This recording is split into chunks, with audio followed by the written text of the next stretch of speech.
Jharkhand PGT के syllabus में लगा हुआ मानसरोवर भाग 1 में संकलित प्रेमचंद जी की कहानी स्वामिनी। शिवदास ने भंडारे की कुंजी अपनी बहू राम प्यारी के सामने फेंककर अपनी बूढ़ी आंखों में आंसू भरकर कहा, बहू, आज से गिरस्ती की देखभाल तुम्हारे ऊपर है। मेरा सुख भगवान से नहीं देखा गया, नहीं तो क्या जवान बेटे को यूं छीन लेते। उसका काम करने वाला तो कोई चाहिए, एक हल तोड़ दूं तो गुजारा न होगा। मेरे ही कुकर्म से भगवान का यह कोप आया है और मैं ही अपने माथे पर उसे लूंगा। बिरजू का हल अब मैं ही संभालूंगा। अब घर देख रेख करने वाला, धरने उठाने वाला तुम्हारे सिवा दूसरा कौन है। रो मत बेटा, भगवान की जो इच्छा थी वह हुआ और जो इच्छा होगी वह होगा। हमारा तुम्हारा क्या बस है। मेरे जीते जी तुम्हें कोई टेढ़ी आंख से न देख सकेगा। तुम किसी बात का सोच मत किया करो। बिरजू गया तो अभी बैठा ही हूँ, मैं तो अभी बैठा ही हूँ। राम प्यारी और राम दुलारी दो सगी बहनें थीं। दोनों का विवाह मथुरा और बिरजू दो सगे भाइयों से हुआ था। दोनों बहनें नैहर की तरह ससुराल में भी प्रेम और आनंद से रहने लगी। शिवदास को पेंशन मिली। दिन भर द्वार पर गपशप करते, भरा पूरा परिवार देखकर प्रसन्न होते और अधिकतर धर्म चर्चा में लगे रहते थे। लेकिन देवगति से बड़ा लड़का बिरजू बीमार पड़ा और आज उसे मरे हुए 15 दिन बीत गए। आज क्रिया करके फुर्सत मिली और शिवदास ने सच्चे कर्म की वीर की भांति फिर जीवन संग्राम के लिए कमर कस ली। मन में उसे चाहे कितना ही दुख हुआ हो, उसे किसी ने रोते नहीं देखा। आज अपनी बहू को देखकर एक क्षण के लिए उसकी आंखें सजल हो गई, लेकिन उसने मन को संभाला और रुद्ध कंठ से उसे दिलासा देने लगा। कदाचित उसने सोचा था घर की स्वामिनी बनकर विधवा के आंसू पूछ जाएंगे, कम से कम उसे इतना कठिन परिश्रम न करना पड़ेगा। इसलिए उसने भंडारे की कुंजी बहू के सामने फेंक दी थी। वैधव्य की व्यथा को स्वामित्व के गर्भ से दबा देना चाहता था। राम प्यारी ने पुलकित कंठ से कहा, कैसे हो सकता है दादा कि तुम मेहनत मजदूरी करो और मैं मालकिन बनकर बैठूं। काम धंधे में लगी रहूंगी तो मन बदला रहेगा, बैठे बैठे तो रोने के सिवा कुछ न होगा। शिवदास ने समझाया, बेटा, देवगति में तो किसी का बस नहीं। रोने धोने से हलकानी के सिवा और क्या हाथ आएगा। घर में भी तो 20 काम है। कोई साधु संत आ जाए, कोई पहुना ही आज पहुंचे तो उनके सेवा सत्कार के लिए किसी को तो घर पर रहना ही पड़ेगा। बहू ने बहुत से हीले किए पर शिवदास ने एक न सुनी। शिवदास के बाहर जाने पर राम प्यारी ने कुंजी उठाई तो उसे मन में अपूर्व गौरव और उत्तरदायित्व का अनुभव हुआ। जरा देर के लिए पति वियोग का दुख उसे भूल गया। उसकी छोटी बहन और देवर दोनों काम करने गए हुए थे। शिवदास बाहर था, घर बिल्कुल खाली था। इस वक्त वह निश्चिंत होकर भंडारे को खोल सकती है। उसमें क्या क्या सामान है, क्या क्या विभूति है, देखने के लिए उसका मन लालायित हो उठा। इस घर में वो कभी न आई थी। जब कभी किसी को कुछ देना या किसी से कुछ लेना होता था तभी शिवदास आकर इस कोठरी को खोला करता था। फिर उसे बंद कर वह ताली अपने कमर में रख लेता था। राम प्यारी कभी कभी द्वार के दरारों से भीतर झांकती थी पर अंधेरे में कुछ न दिखाई देता। सारे घर के लिए वह कोठरी तिलिस्म या रहस्य था जिसके विषय में भांति भांति की कल्पनाएं होती रहती थी।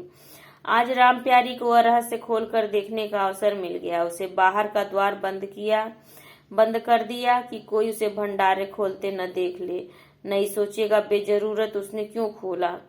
तब आकर कांपते हुए हाथों से ताला खोला। उसकी छाती धड़क रही थी कि कोई द्वार न खटखटाने लगे। अंदर पांव रखा तो उसे कुछ उसी प्रकार का, लेकिन उससे कहीं तीव्र आनंद हुआ जो उसे अपने गहने कपड़े की पिटारी खोलने में होता था। मटकों में गुड़, शक्कर, गेहूं, जौ आदि चीजें रखी हुई थी। एक किनारे बड़े बड़े बर्तन धरे थे जो शादी ब्याह के अवसर पर निकाले जाते थे या मांगे दिए जाते थे। एक आले पर माल गुजारी की रसीदें और लेन देन के पुर्जे बंधे हुए रखे थे। कोठरी में एक विभूति सी छाई थी, मानो लक्ष्मी अज्ञात रूप से विराज रही है। उस विभूति की छाया में राम प्यारी आध घंटे तक बैठी अपनी आत्मा को तृप्त करती रही। प्रतिक्षण उसके हृदय पर ममत्व का नशा सा छाया जा रहा था। जब वह कोठरी से निकली तो उसके मन में संस्कार बदल गए थे, मानो किसी ने उस पर मंत्र डाल दिया हो। उसी समय द्वार पर किसी ने आवाज दी। उसने तुरंत भंडारे का द्वार बंद कर दिया और जाकर सदर दरवाजा खोल दिया। देखा तो पड़ोसी झुनिया खड़ी और 1 रुपया उधार मांग रही है। राम प्यारी ने रुखाई से कहा, अभी तो एक पैसा घर में नहीं है जी, क्रियाकर्म में सब खर्च हो गया। झुनिया चकरा गई। चौधरी के घर में इस समय 1 रुपया भी नहीं है। विश्वास करने की बात नहीं थी। जिसके यहाँ सैकड़ों का लेन देन है वह सब कुछ क्रियाकर्म में नहीं खर्च कर सकता। अगर शिवदास ने बहाना किया होता तो उसे आश्चर्य न होता। प्यारी तो अपने सरल स्वभाव के लिए गांव में मशहूर थी। अक्सर शिवदास की आंखें बचाकर पड़ोसियों को इच्छित वस्तुएं दे दिया करती थी। अभी कल ही उसने जानकी को सेर भर दूध दिया, यहाँ तक कि अपने गहने तक मांगे तो दे देती थी। कृपण शिवदास के घर में ऐसी सखरच बहू खाना गांव वाले अपने सौभाग्य की बात समझते थे। झुनिया ने चकित होकर कहा, ऐसा न कहो जीजी, बड़े गाढ़े में पड़कर आई हूँ। नहीं, तुम जानती हो मेरी आदत ऐसी नहीं है। बाकी 1-1 रुपया देना है। प्यादा द्वार पर खड़ा बकझक कर रहा, रुपया दे दो तो किसी तरह ये विपत्ति टले। मैं आज के 8वें दिन आकर दे जाऊंगी। गांव में और कौन घर है जहां मांगने जाऊं। प्यारी टस से मस न हुई। उसके जाते ही प्यारी साज के लिए रसोई पानी का इंतजाम करने लगी। पहले चावल दाल बिनना पाड़ लगता था और रसोई में जाना तो सूली पर चढ़ने से कम न था। कुछ देर बहनों में झांव झांव होती, तब शिवदास आकर कहते कि आज रसोई न बनेगी, तो 2 में से एक उठती और मोटे टिक्कड़ लगाकर रख देती, मानो बैल को राती भून। आज प्यारी तनमन से रसोई के प्रबंध में लगी हुई है। वह अब घर की स्वामिनी है। तब उसने बाहर निकल कर देखा कितना कूड़ा करकट पड़ा हुआ है। बुढ़ऊ दिन भर मक्खी मारा करते हैं, इतना भी नहीं होता कि जरा झाड़ू ही लगा दे। अब क्या इनसे इतना भी न होगा। द्वार चिकना होना चाहिए कि देखकर आदमी का मन प्रसन्न हो जाए, यह नहीं कि उबकाई आने लगे। अभी कह दूं तो तिनक उठे। अच्छा, मुन्नी नींद से अलग क्यों खड़ी है। उसने मुन्नी के पास जाकर नाद में झांका। दुर्गंध आ रही थी। ठीक मालूम होता महीनों से पानी ही नहीं बदला गया। इस तरह तो गाय रह चुकी, अपना पेट भर लिया, छुट्टी हुई, और किसी से क्या मतलब। सबको अच्छा लगता है। दादा द्वार पर बैठे चिलम पी रहे हैं, वह भी 3 कौड़ी का। खाने को 1.5 सेर काम करते नानी मरती है। आज आता है तो पूछती हूँ, नाद में पानी क्यों नहीं बदला। रहना हो रहे या जाए, आदमी बहुत मिलेंगे। चारों ओर तो लोग मारे मारे फिर रहे हैं। आखिर उससे न रहा गया। घड़ा उठाकर पानी लाने चली। शिवदास ने पुकारा, पानी क्या होगा बहू, उसमें पानी भरा हुआ है। प्यारी ने कहा, नाद का पानी सड़ गया है। मुन्नी भूसे में मुंह नहीं डालती।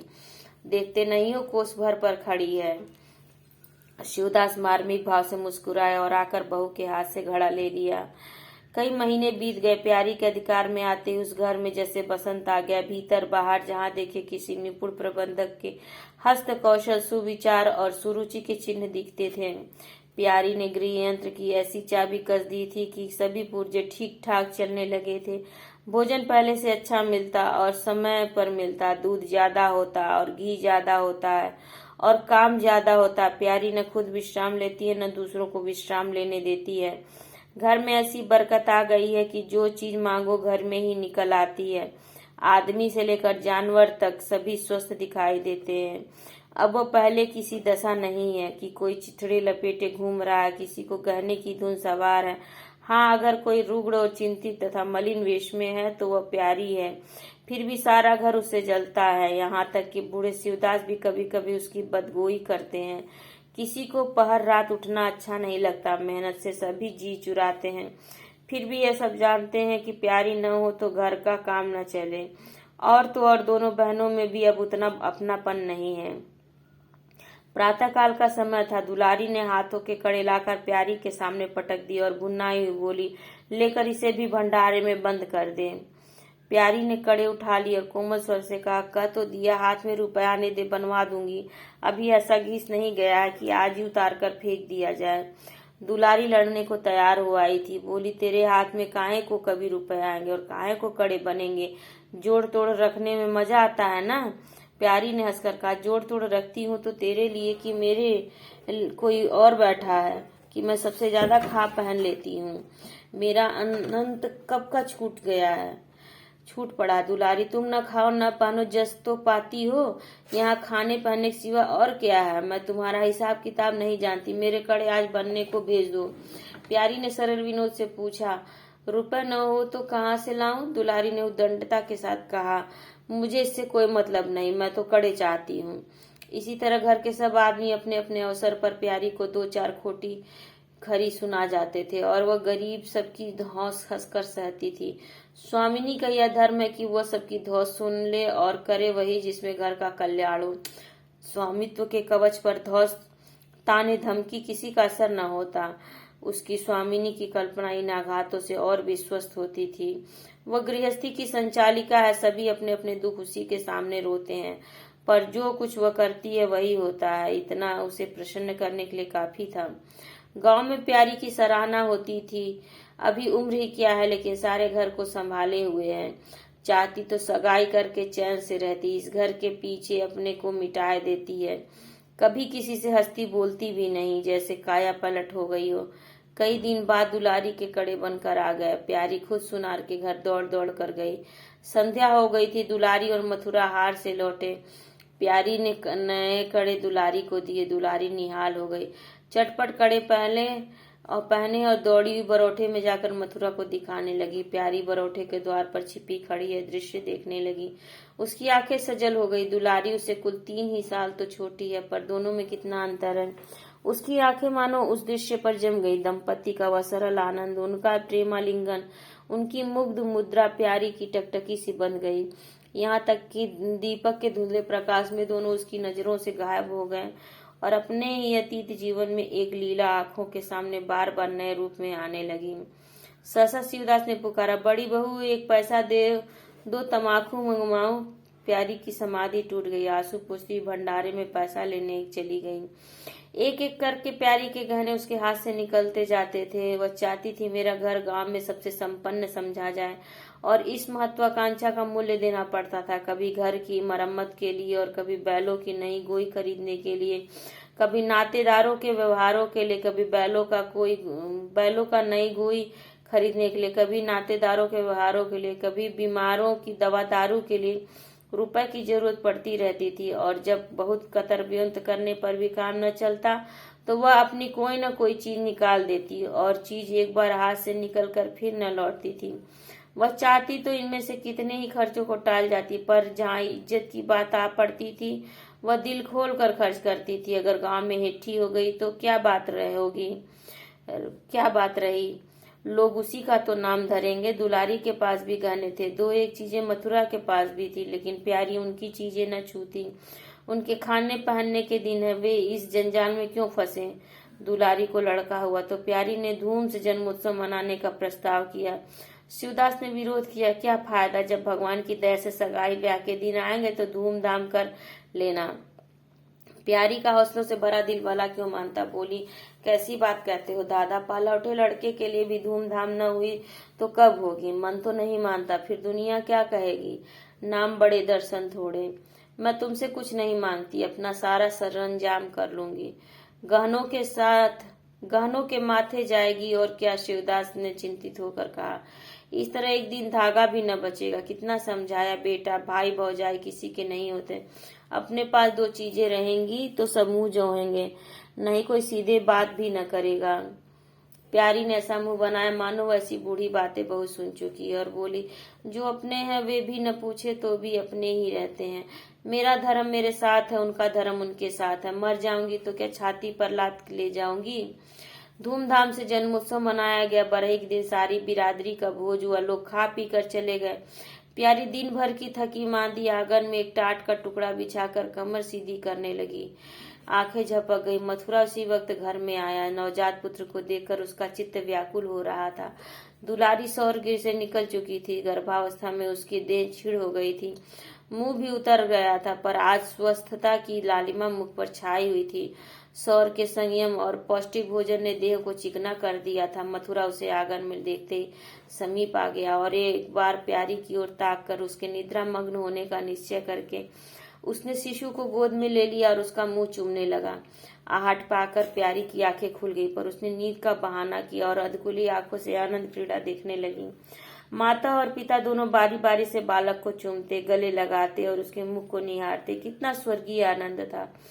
प्यारी की तृषित लालसा एक क्षण के लिए स्वामिनी को भूल गई। जैसे लगाम मुखबद्ध बोझ से लदा हुआ हाँकने वाले के चाबुक से पीड़ित दौड़ते दौड़ते बेदम तुरंग हिननाने की आवाज सुनकर कनौतियां खड़ी कर लेता है और परिस्थिति को भूलकर एक दबी हुई हिनीनाट से उसका जवाब देता है। कुछ वही दशा प्यारी की हुई। उसका मातृत्व की जो पिंजरे में बंद मूक निश्चेष्ट पड़ा हुआ था, समीप से आने वाली मातृत्व की चहकार सुनकर जैसे जाग पड़ा और चिंताओं के उस पिंजरे से निकलने के लिए पंख फड़फड़ाने लगा। मथुरा ने कहा, यह मेरा लड़का है।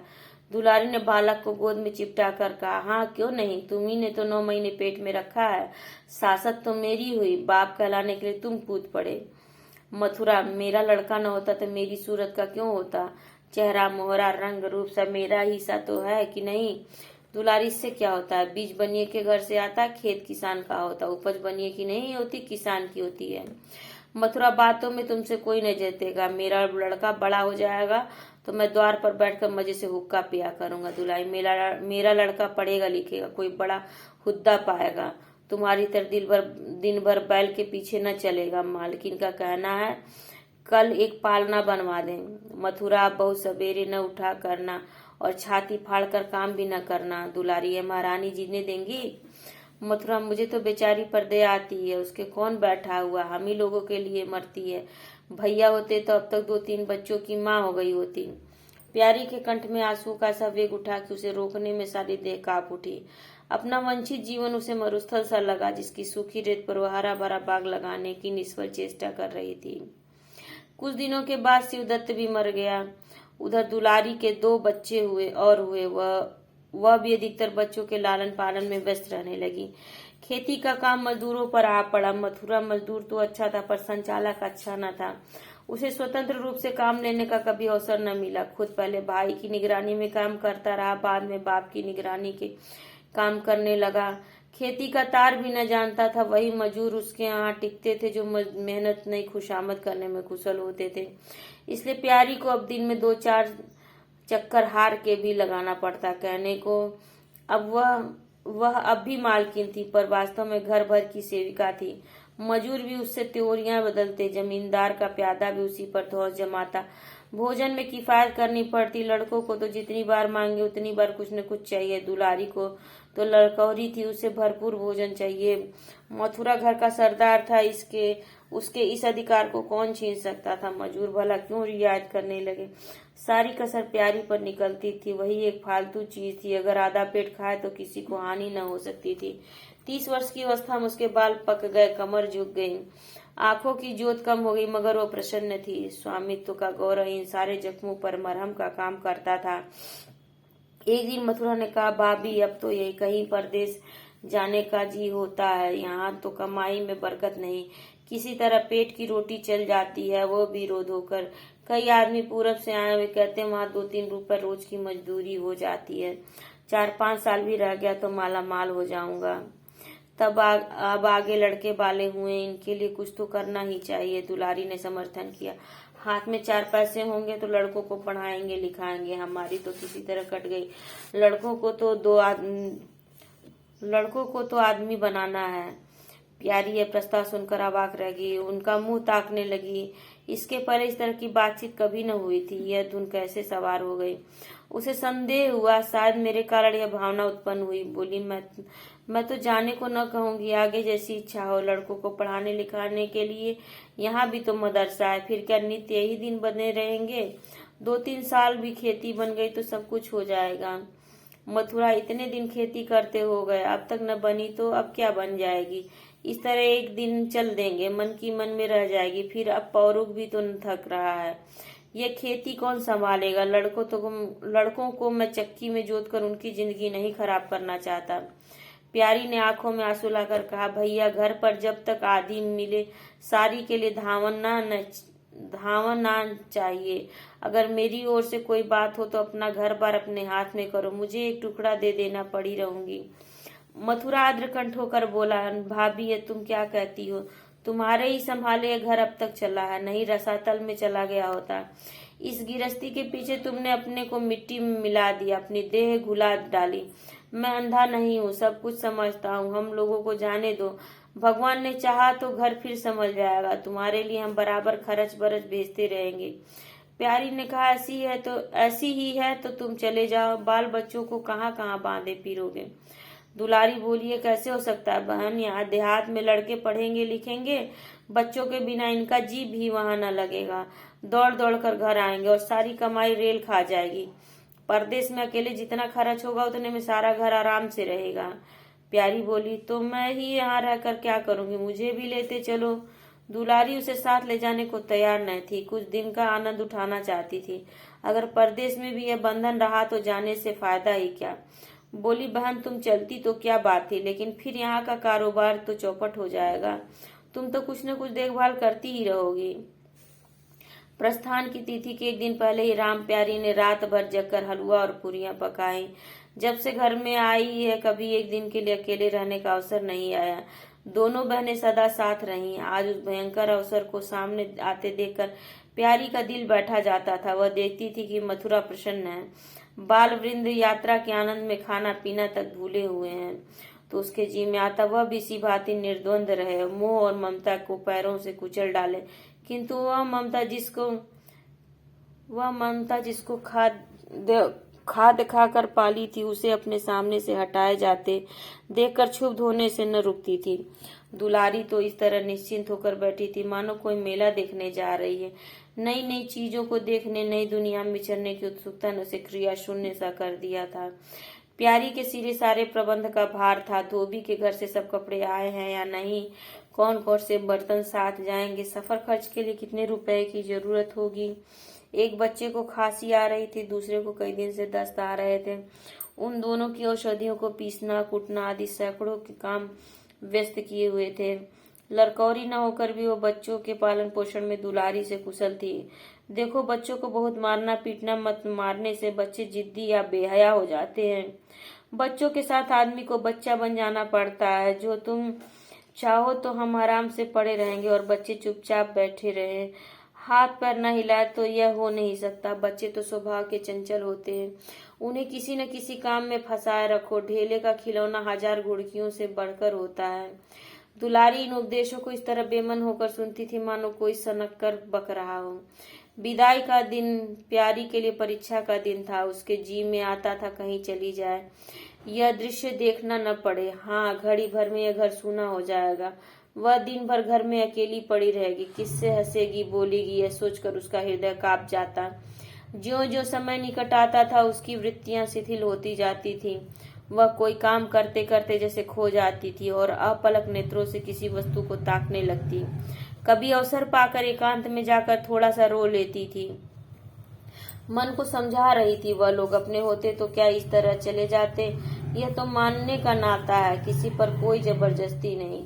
दूसरों के लिए कितना ही मरो तो भी अपने नहीं होते। पानी तेल में कितना ही मिले फिर भी अलग ही रहता है। बच्चे नए नए कुर्ते पहने नवाब बने घूम रहे हैं। प्यारी उन्हें प्यार करने के लिए गोद लेना चाहती है तो रोने का समूह बनाकर छुड़ाकर भाग जाते हैं। क्या वह जानती थी कि ऐसे अवसर पर बहुधा अपने बच्चे भी निष्ठुर हो जाते हैं। 10 बजते बजते द्वार पर बैलगाड़ी आ गई। लड़के पहले ही से उस पर जा बैठे। गांव के कितने स्त्री पुरुष मिलने आए। प्यारी को इस समय उनका आना बुरा लग रहा था। वह दुलारी से थोड़ी देर एकांत में गले मिलकर रोना चाहती थी। मथुरा से हाथ जोड़कर कहना चाहती थी, मेरी खोज खबर लेते रहना, तुम्हारे सिवा मेरा संसार में कौन है। लेकिन इस भब्बड़ में उसको इन बातों का मौका न मिला। मथुरा और दुलारी दोनों गाड़ी में जा बैठे और प्यारी द्वार पर रोती खड़ी रह गई। वह इतनी विह्वल थी कि गांव के बाहर तक पहुंचाने की भी उसे सुध न रही। कई दिन तक प्यारी मूर्छित भी पड़ी रही, न घर से निकली, न चूल्हा जलाया, न हाथ मुंह धोया। उसका हलवाहा जोखू बार बार आकर कहता, मालकिन उठो, मुंह हाथ धो, कुछ खाओ पियो, कब तक इस तरह पड़ी रहोगी। इस तरह की तसल्ली गांव की और स्त्रियां भी देती थी, पर उनकी तसल्ली में एक प्रकार की ईर्ष्या का भाव छिपा हुआ था। जान पड़ता था जोखू के स्वर में सच्ची सहानुभूति झलकती थी। जोखू कामचोर, बातूनी और नशेबाज था। प्यारी उसे बराबर डांटती रहती थी। 2-1 बार उसे निकाल भी चुकी थी, पर मथुरा के आग्रह से फिर रख लिया था। आज भी जोखू की सहानुभूति भरी बातें सुनकर प्यारी झुंझलाती, यह काम करने क्यों नहीं जाता, यहाँ मेरे पीछे क्यों पड़ा हुआ। मगर उसे झिड़क देने को जी न चाहता। उसे उस समय सहानुभूति की भूख थी। फल कांटेदार वृक्ष से भी मिले तो क्या उन्हें छोड़ दिया जाता है। धीरे धीरे क्षोभ का वेग कम हुआ। जीवन में व्यापार होने लगे। अब खेती का सारा भार प्यारी पर था। लोगों ने सलाह दी कि हल तोड़ दो और खेतों को उठा दो। पर प्यारी का गर्व यूं ढोल बजाकर अपनी पराजय स्वीकार न करना था। सारे काम पूर्ववत चलने लगे। उधर मथुरा की चिट्ठी पत्री न भेजने से उसके अभिमान को और भी उत्तेजना मिली। वह समझता है मैं उसके आसरे बैठी हूँ, उसके चिट्ठी भेजने से मुझे कोई निधि न मिल जाती। उसे अगर मेरी चिंता नहीं है तो मैं कब उसकी परवाह करती हूँ। घर में तो अब विशेष काम रहा नहीं। प्यारी सारे दिन खेती बाड़ी के कामों में लगी रहती। खरबूजे बोए थे, वह खूब फले और खूब बिके। पहले सारा दूध घर में खर्च हो जाता था, अब बिकने लगा। प्यारी की मनोवृत्तियों में एक विचित्र परिवर्तन आ गया। वह अब साफ कपड़े पहनती, मांग चोटी की ओर से भी उतनी उदासीन न थी।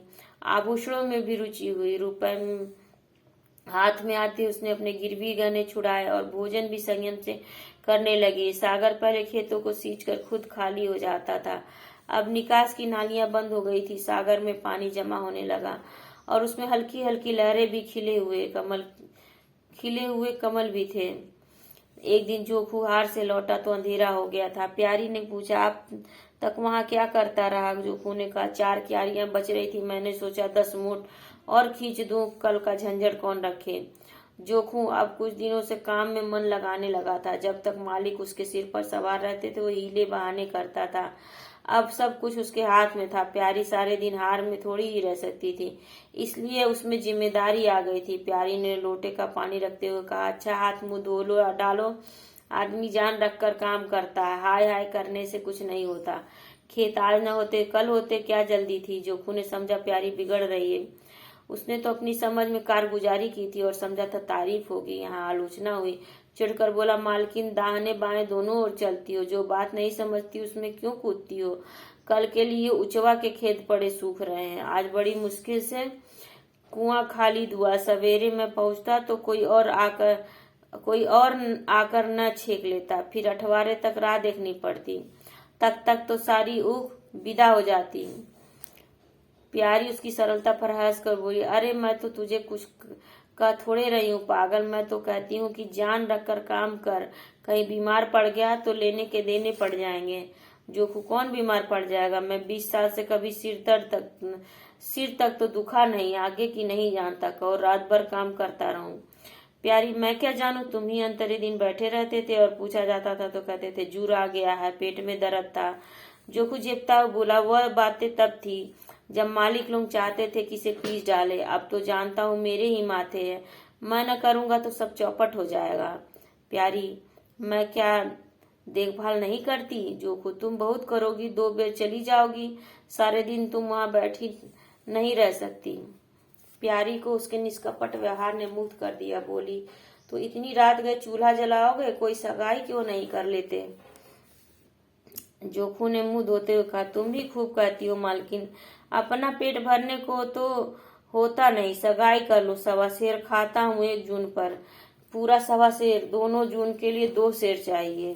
प्यारी, अच्छा आज मेरी रसोई में खाओ, देखूं कितना खाते हो। जोखू ने पुलकित होकर कहा, नहीं मालकिन, तुम बनाते बनाते थक जाओगी। हाँ, आध सेर के 2 रोटा बनाकर खिला दो तो खा लूं। मैं तो यही करता हूँ, बस आटा सान कर 2 लिट्ट बनाता हूँ, उसे उपले पर सेक लेता हूँ, कभी मट्ठे से, कभी नमक से, कभी प्याज से खा लेता हूँ और आकर पड़ रहता हूँ।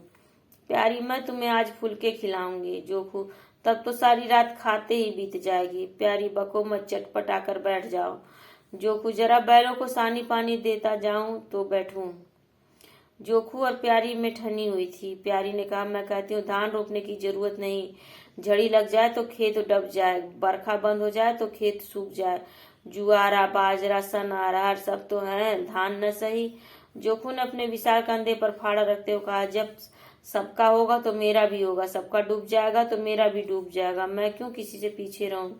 बाबा के जमाने में 5 बीघा से कम नहीं रोपा जाता था, बिरजू भैया ने उसमें 1-2 बीघे और बढ़ा दिए, मथुरा ने भी थोड़ा बहुत जोड़ा, हर साल रोजा तो मैं क्या सबसे बीत गया हूँ।